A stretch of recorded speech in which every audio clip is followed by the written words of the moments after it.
నమస్తేనుల్లా ఎట్లున్నారు అందరు మంచిగా ఉన్నారా? ఇక ఇయాల్టి వన్స్ వర్ ముచ్చట్లు అన్ని పట్టుకొని నేను వచ్చేసిన. ఇక ముచ్చట్లు షురూ చేసే ముందు హెడ్లైన్స్ చూద్దాం. కిలో చికెన్ ధర 300. ధరలు చూసి పరేషాన్ అవుతున్నారు జనాలు. వెంకన్న దర్శనం చేసుకున్నాడంట తెలంగాణ సీఎం. ఆంధ్రప్రదేశ్ లీడర్లతో కావాలంట సత్సంబంధం. రేవంత్ సర్కార్ మీద కిషన్ రెడ్డి నిప్పులు ఎందుకు పిలుస్తారని అంటున్నాడు సోనియమ్మని. హైదరాబాద్ లో జలకన్యలు చూస్తానికి మస్తుగా ఎగబడుతున్నారు జనాలు. కేటీఆర్ వార్తతో తమ్ముడు ఇగో అక్క ఇట్లాంటి ముచ్చట్లయితే నిజంగా సినిమాలనే జరుగుతాయి.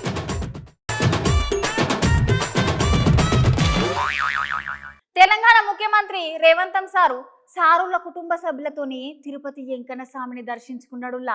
వెంకన్న స్వామి దర్శనం అయిపోయినాక సార్ మాట్లాడుకుంటూ ఆంధ్రప్రదేశ్ లో రాబోయే కొత్త సర్కార్ ఉంది కదా, ఏదైనా సుత వాళ్ళతోని మంచి సంబంధాలు ఉండాలని కోరుకుంటున్నామని సార్ అంటుండుల్లా. ఇక చూడుండ్రి.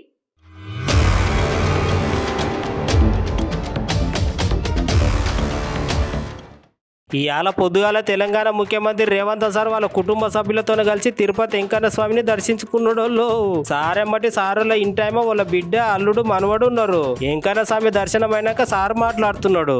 తెలంగాణ రాష్ట్ర ప్రభుత్వం ఏర్పడిన తర్వాత స్వామివారి దర్శనం చేసుకోవాలని ప్రయత్నం చేసిన ఎన్నికలు స్థానిక పరిపాలనలో కాస్త సమయం దొరకకపోవడం వల్ల ఈరోజు స్వామివారిని దర్శించుకున్నాం. రెండు రాష్ట్రాల సత్సంబంధాలు కొనసాగాలని, రెండు రాష్ట్రాల అభివృద్ధి పదంలోకి నడవాలని, ఆంధ్రప్రదేశ్లో ఏర్పడబోయే ప్రభుత్వం ఆ రాష్ట్ర ముఖ్యమంత్రితో తెలంగాణ ముఖ్యమంత్రిగా సత్సంబంధాలతో సమస్యలను అన్నిటిని కూడా పరిష్కరించుకొని కలిసికట్టుగా రెండు రాష్ట్రాలు అభివృద్ధి పదం వైపు నడిపించే విధంగా ఒకరికి ఒకరు సహకరించుకొని ముందుకు వెళ్ళాలని ఆకాంక్షించడం. అదేవిధంగా తెలంగాణ రాష్ట్ర ప్రభుత్వం ఒక సత్రం నిర్మాణము, కళ్యాణ మండపం నిర్మించి తెలంగాణ నుంచి వచ్చే భక్తులకే కాకుండా దేశం నలుమూలల నుంచి స్వామివారిని సందర్శించుకునే భక్తులందరికీ కూడా సౌకర్యాలు కల్పించడంలో తెలంగాణ రాష్ట్ర ప్రభుత్వం కూడా భాగస్వామ్యం తీసుకోవాలనుకుంటుంది. ఇంటికి సుట్టపోడు వస్తే ఏం చేస్తాములా, సీరియస్ చికెన్ సెంటర్ పోతాం. దగ్గర కిలోలు కొట్టించుకొని వస్తాం కదా. ఇక ఆదివారం వచ్చిందంటే చెప్పే తరికే ఉండదు. ఇక 600 అయినా 106 అయినా ఇంట్లో ఖచ్చితంగా ముక్కు ఉండాల్సిందే. ముక్కలేంది బుక్క దిగదు కదా. మరి దినం కూరగాయలు తిని బోరు కొట్టిన టయానికి ఇంట్లో కూరగాయలు లేకున్నా జరంత నాలుక సప్పబడ్డ సుత దోస్తుగాలతోని మందు సిట్టింగ్ వేసిన అందరికి ఫస్ట్ గుర్తొచ్చేది ఏంది, చికెనే కదా. అది మొన్నటి దాకా. మరి ఇప్పటి మాట ఏందంటే నేను చెప్పుడు కాదు కానీ మీరే చూడుండ్రి. చికెన్ రేట్లు చూడంగానే జనాల గుండెల రైలు అడిగెడుతున్నాయి. అవునల్లా కిలోకి 300 రూపాయలు. మరి అన్నా జర నువ్వే తోలుసుత తీసి అంటే ఇంకో 20-30 రూపాయలు ఎక్కువనే. మొన్నటి వరుసకి 200 రూపాయలు ఉండే కోడి ధర, ఇప్పుడు ఏకంగా 300 అయిందట. ఇంకో 2 రోజులు అయితే ఇంకెంత పెరుగుతుందో అని జనాలకు మస్తు గుబులైతుంది. అసలే ఎండాకాలం కానోళ్ళ గందుకే రేట్ రాకెట్ కంటే ఎక్కువ దూసుకుపోతున్నది అంటున్నారు. ఎండలకు నీళ్ళు లేక కోళ్ళని చచ్చిపోతున్నాయంట. గందుకే కోళ్ళ సప్లై తగ్గిందని డిమాండ్ మస్తు పెరిగిందని అంటున్నారు వ్యాపారం చేసేటోళ్ళు. గందుకే రేట్లు సుత మస్తు పిరేమైతున్నాయంట. కారణంతో కోడి ధర కొండకెక్కి కూర్చున్నది. మరి ఇక చికెన్ రేట్ గంతగానం పెరగడంతో ఇంకొంతమంది అక్కలైతే వామో ఆ చికెన్ పెట్టే పైసలతోని దగ్గర వారం రోజులకు సరిపోయేటట్టు బొచ్చడానికి కూరగాయలు వస్తాయి అంటున్నారు. ఎప్పుడు లేని సీఏ కూర గింత ఫిరేమైతే ఎట్లనోళ్ళ అంటున్నారు అందరూ.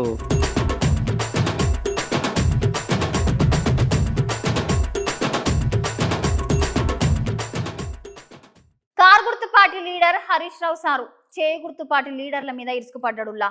కాంగ్రెస్ లీడర్లు అరచేతుల వైకుంఠం చూపిస్తున్నారని అంటున్నాడు. అంతేకాదుల్లా గతంలో వండించిన ప్రతి గింజకి బోనస్ ఇస్తామని చెప్పి ఇప్పుడు ఒక సన్న వడ్లకు మాత్రమే బోనస్ ఇస్తామని చెప్పడం దారుణం అంటున్నాడు. గతంలో మేమందరం రైతన్నల కళ్ళలల్లా తిరిగేటోళ్ళం, కానీ ఇప్పుడు ఈ కాంగ్రెస్ సర్కార్లా ఒక్క మంత్రి రైతన్నల దగ్గరికి పోయిందే లేదు అని మాట్లాడుతున్నాడు.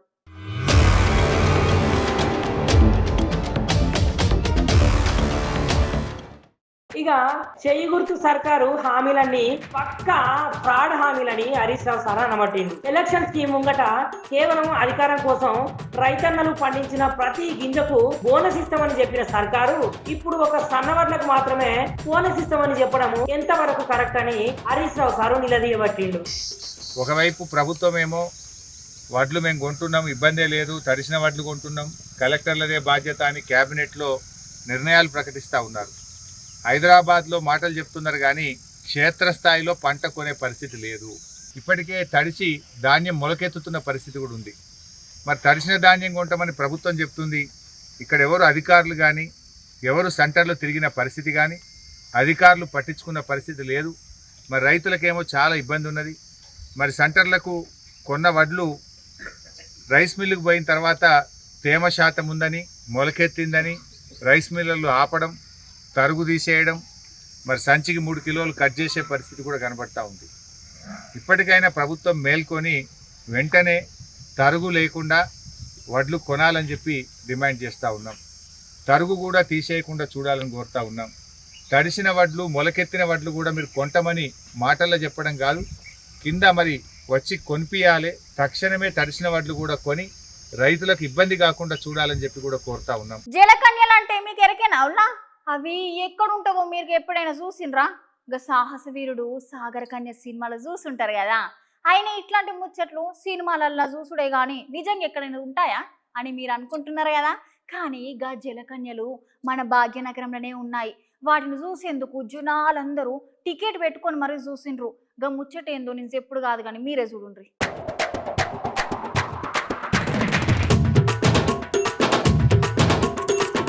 ఇగోనల్లా మీరు ఎప్పుడైనా జనకన్యలను చూసిర్రా?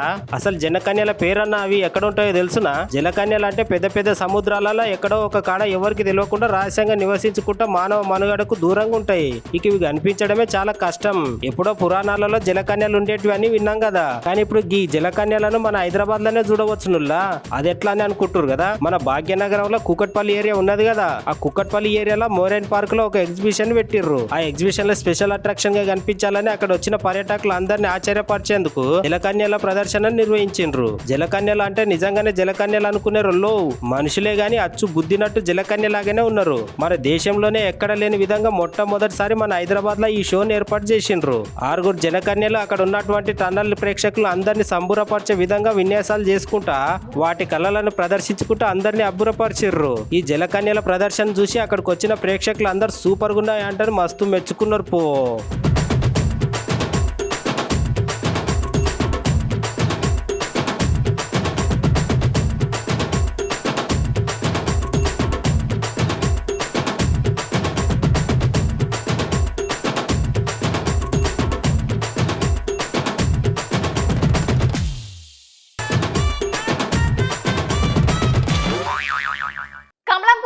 లీడర్ కిషన్ రెడ్డి సారు రేవంతం సార్ని అలాగే చేగుర్తు సర్కార్ సార్లు అందరినీ పొట్టుగా తిట్టిండు. అసలు తెలంగాణ ఆవిర్భావ దినోత్సవం నాడు సోనియా గాంధీని ఎట్లా పిలుస్తారు? వేలాది మంది తెలంగాణ బిడ్డలు సావుకు కారణమైనందుకు పిలుస్తారా అని అంటున్నాడు. సార్ మాటలు మీరే వినండి ఒకసారి.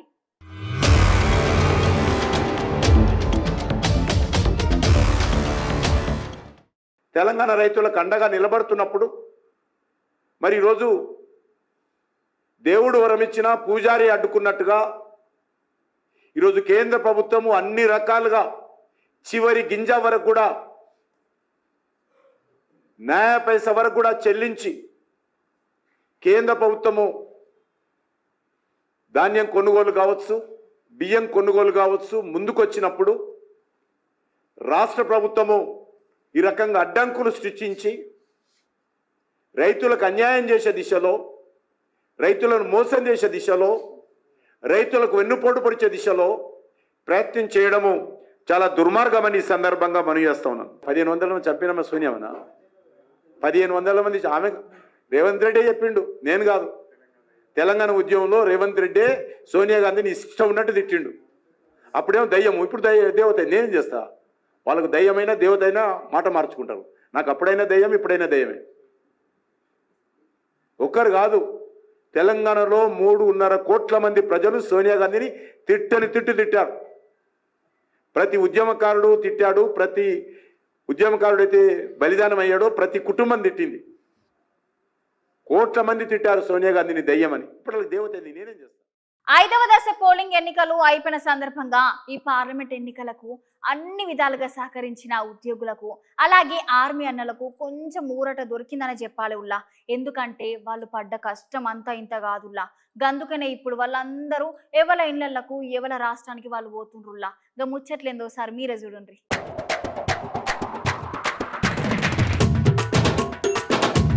ఎన్నికలైతే మన 2 తెలుగు రాష్ట్రాలతో పాటు మరికొన్ని రాష్ట్రాలలో జరిగినాయి కదా.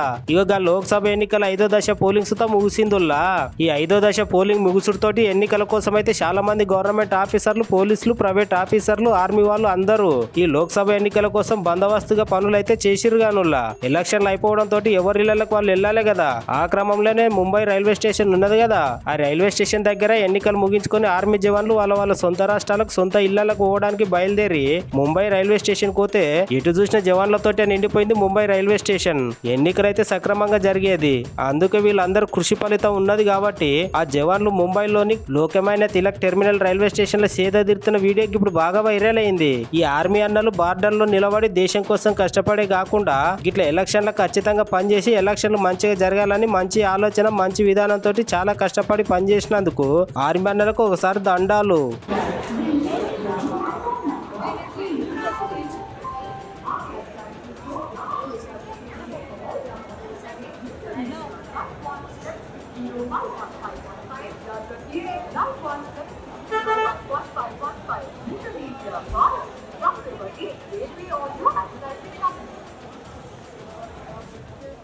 ఆంధ్రప్రదేశ్ లా cycle party leader Kovelamudi Ravindra sir పంకపాటి లీడర్లను హటెంకాల మాచర్ల ఎమ్మెల్యే పిన్నెల్లి రామకృష్ణారెడ్డిని పొట్టుగా తిట్టిండు.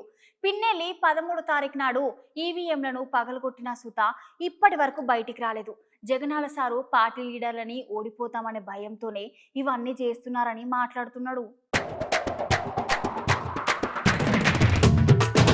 అదో చూసిర్రా, పోలింగ్ రోజు ఎట్లా ఓట్లు వేసే ఈ ఈవీఎం మిషన్లను పగలగొడుతున్నాడు. అబ్బరా బిడ్డ, అసలు పోలీసులు ఉన్నట్టా లేనట. అసలు ముచ్చట ఏంటంటే ఆంధ్రప్రదేశ్ లో పోలింగ్ రోజు కొంతమంది రౌడీలను తీసుకొని మాచర్ల ఎమ్మెల్యే పిన్నెల్లి రామకృష్ణారెడ్డి పోలింగ్ కేంద్రాలకు వెళ్లి ఈవీఎం మిషన్లు పగలగొట్టిండంట. అడ్డం వచ్చిన ఆడలను మొగోలను సుత ఇష్టం వచ్చినట్లు బూతులు తిట్టిండంట. ఇక తెలుగుదేశం పార్టీ లీడర్లు పంకపాటి ఓడిపోతుందనే భయంతో ఇవన్నీ చేస్తున్నారు. ఒక సైకిల్ పోయి అందరు సైకిల్నే తయారవుతున్నారని మాట్లాడుతున్నారు.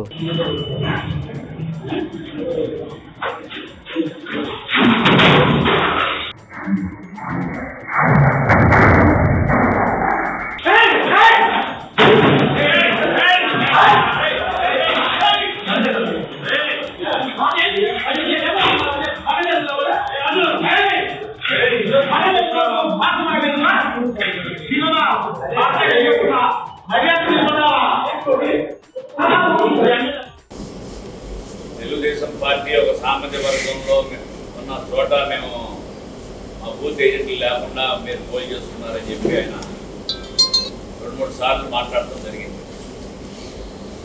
అసలు ముందు ఒక ప్రజా పౌరుడు సామాజిక వర్గాల గురించి మాట్లాడుతున్నారు. సామాజిక వర్గం ఏం చేస్తుంది? నిన్ను అందరూ గెలిపిస్తేనే నువ్వు ఒక నాయకుడు అయ్యావు. నువ్వు ఆ విధంగా ఒక బాధ్యత, ఒక ఎమ్మెల్యే అంటే ఒక బాధ్యతంగా ఉండాలి. పౌరుడుగా ఎట్లా ఉండాలంటే సమాజం పట్ల పెద్ద అవగాహన ఉండాలి. ఆ విధంగా ఈవీఎంను నేలకేసుకోవడం అంటే అంతకన్నా హేయమైన చర్య ఏం లేదు. ఎలక్షన్ కమిషను 13వ తారీఖు ఎలక్షన్ జరిగితే ఈ రోజు వరకు కూడా ఈ సీసీ ఫుటేజ్ ఎందుకు బయటపెట్టలేదు? అక్కడ రీపోలింగ్ ఎందుకు డిమాండ్ చేయలేదు?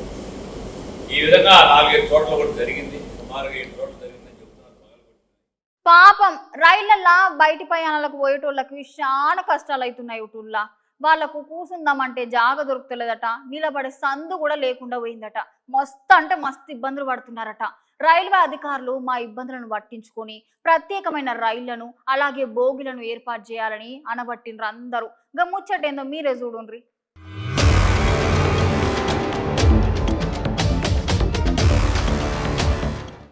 పాపం జనాలు ప్రయాణం చేసేటప్పుడు అరిగోసలు పడుతున్నారు వాళ్ళ గోసలు అయితే చెప్పలేని గోసలు.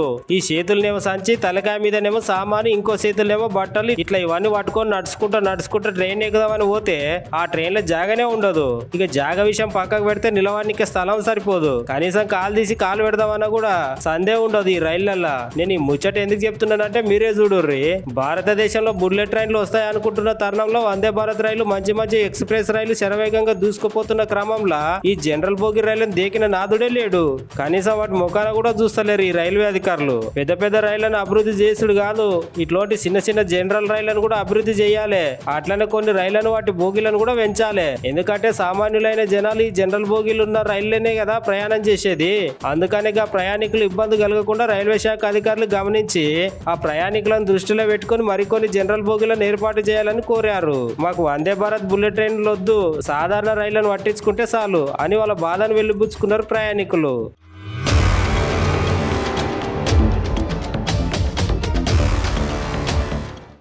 మా తమ్ముడు కేటీఆర్ సార్ చేసిన పనికి ఫిదా అయ్యుండుల్లా. మరి ఇంతకీ తమ్ముడు కేటీఆర్ సార్ కి ఎందుకు అంత వీరాభిమానం అయిండు అని తమ్మిని అడిగి తెలుసుకుందామా మరి. చలో ఓ తమ్మి, సార్ ఏం కొత్తగా ఏం చేసిండు తమ్మి? ఇక ముచ్చటేందో జర మాకు కూడా చెప్పరాదు. ఇగో అక్క, గిట్లాంటి ముచ్చట్లయితే నిజంగా సినిమాలనే జరుగుతాయి. కాకపోతే నిజ జీవితంలో కూడా ఇగో ఇప్పుడు అచ్చు గుద్దినట్టు సినిమా తరీకలనే జరిగింది అక్క. గదేంటంటే మన కేటీఆర్ సార్ ఉన్నాడు కదా, గా కేటీఆర్ సారు ఇప్పుడు మళ్ళొకసారి మానవత్వాన్ని సాటుకున్నాడక్క.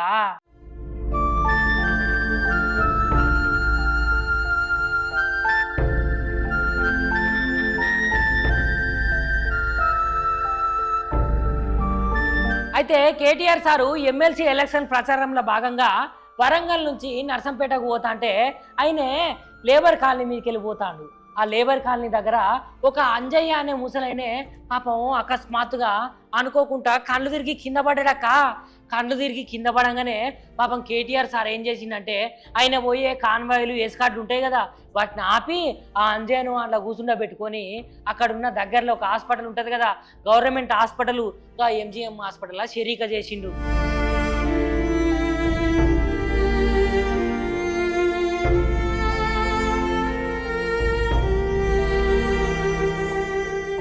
కానీ సార్ అయితే మంచి పనే చేసిండు కదక్క. ఈ సార్ను చూస్తుంటేనైతే నాకు మస్తు ముచ్చట అవుతుంది. ఎందుకంటే ఇక ఎలక్షన్స్లో అడావిడిలా కొత్త మంది అయితే పట్టించుకోరు. ఇక అట్లాంటిది నిజంగా కేటీఆర్ సార్ అయితే ఇప్పుడైతే మానవత్వాన్ని సాటుకున్నట్టే కదక్క. గంత మంచి పని చేసి గా అంజయ్య ఎట్లున్నాడు, ఏం కథ, ఏం కార్ఖానా అని డాక్టర్లు అందరినీ కూడా అడిగి తెలుసుకున్నాడటక్క. మరి ఆ ముచ్చటేందో ఒకసారి చూడుర్రి.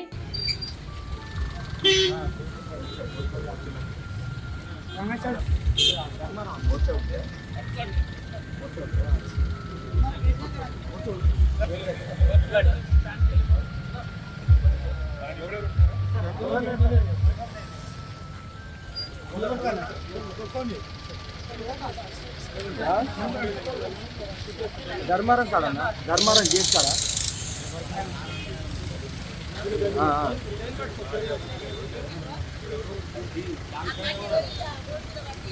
లేబర్ కాడ ఇక్కడ ఈ